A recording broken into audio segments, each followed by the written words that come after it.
السلام علیکم ویورز، کرن NN کے ساتھ میں ہوں آپ کا ہوسٹ عمر نواز۔ ناظرین، پاکستان تحریک انصاف آج پھر لاہور کے اندر سڑکوں کے اوپر ہے۔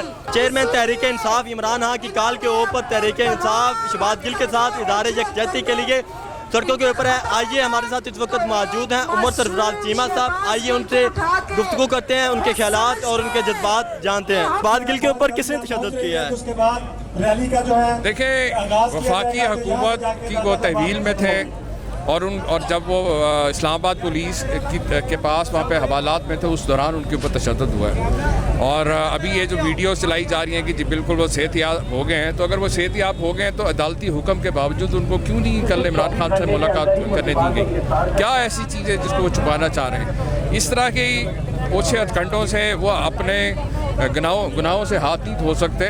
جنہوں نے غیر قانونی طور پہ اس پہ یہ تشدد کیا ہے، جو بھی اسلام آباد پولیس کے جو اہلکار اس میں انوالو ہیں، ڈیفینیٹلی انہوں نے نہیں کیا۔ کیا تحریک انصاف کو جوڈیشل کمیشن کا یا ان کا مطالبہ کرتی ہے کہ جوڈیشل کمیشن بننا چاہیے یا کوئی انکوائری ہونی چاہیے جو اس کے اوپر تشدد کیا گیا ہے؟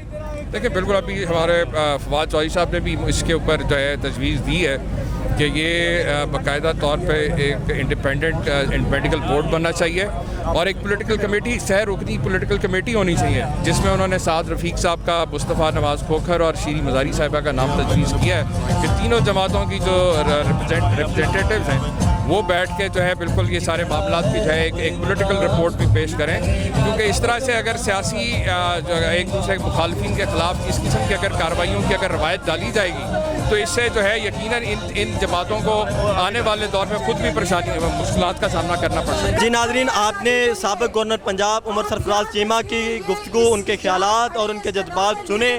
امید ہے کہ آپ کو ان کی گفتگو پسند آئی ہوگی۔ اپنے میزبان عمر نواز کو دیجیے اجازت۔ اللہ حافظ۔